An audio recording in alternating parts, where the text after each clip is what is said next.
In 1744, the French launched a ship, which revolutionized the design of warships up to the Battle of Trafalgar and beyond.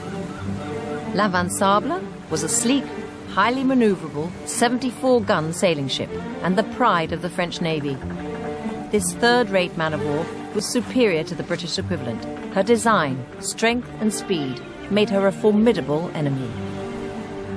Barely 3 years into her service, L'Invincible was escorting a convoy of merchant ships when she was sighted by the British Channel Fleet, which then gave chase.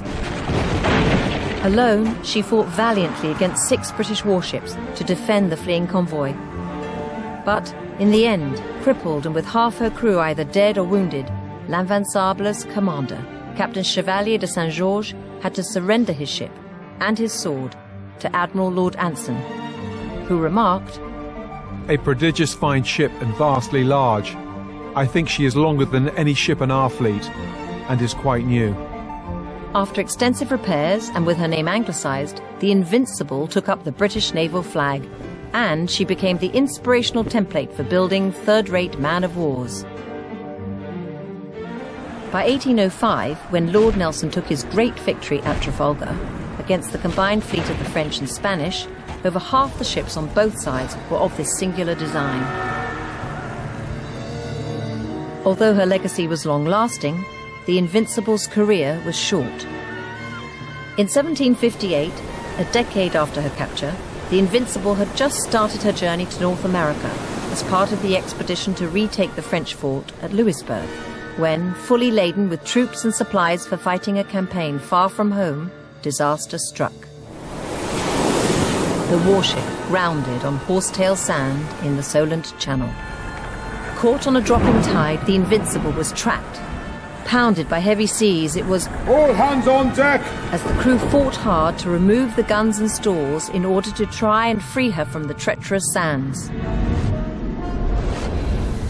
Sadly, their efforts were in vain, as 3 days later, in a southwesterly gale, she turned onto her side and was lost.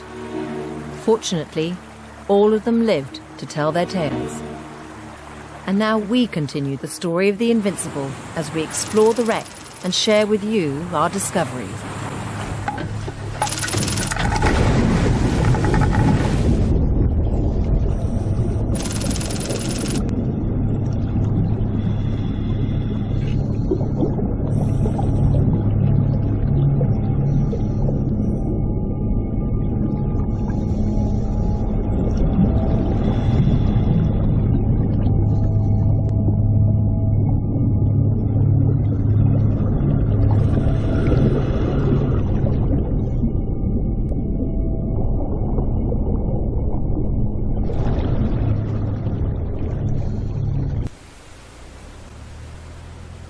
My name is JC Bottomley. I'm a postgraduate student who just graduated from Bournemouth University doing maritime archaeology.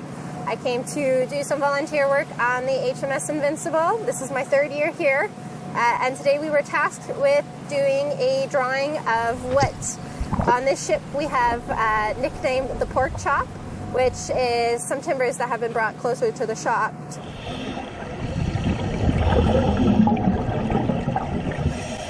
By placing a tape measure as a baseline on this, we were able to take measurements and create a scale drawing of it underwater. The current today was particularly bad and made the conditions very difficult to draw it. We had to take some measurements to do a drawing as accurate as we could, with documenting the amount of planks we had, the features that were available, and its size. It was a 1 to 20 drawing, which is quite small, so you try to get as much details as you can.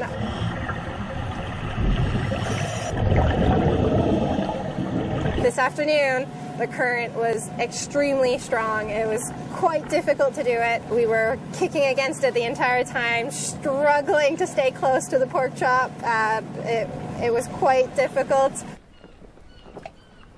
The divers nicknamed this massive piece of timber the pork chop due to its shape, but its correct name is the cutwater, the front edge of the bow.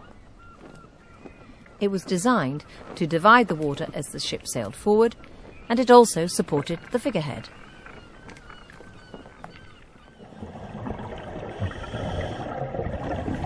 We've managed to do as much as we could. We ended up having to leave the site because the tide got quite bad. But it was a lot of fun. I love volunteering. Like I said, this is my 3rd year here, and it's just a great experience. I get to learn new things every time I come. Breaking the surface for the first time since the Invincible sank in 1758, her cutwater is winched out of the murky waters of the Solent Channel. Submerged for 261 years, this 6-ton piece of oak will be conserved for display at the historic dockyard of Portsmouth. It will serve as an impressive reminder of a ship that was to revolutionize Nelson's navy.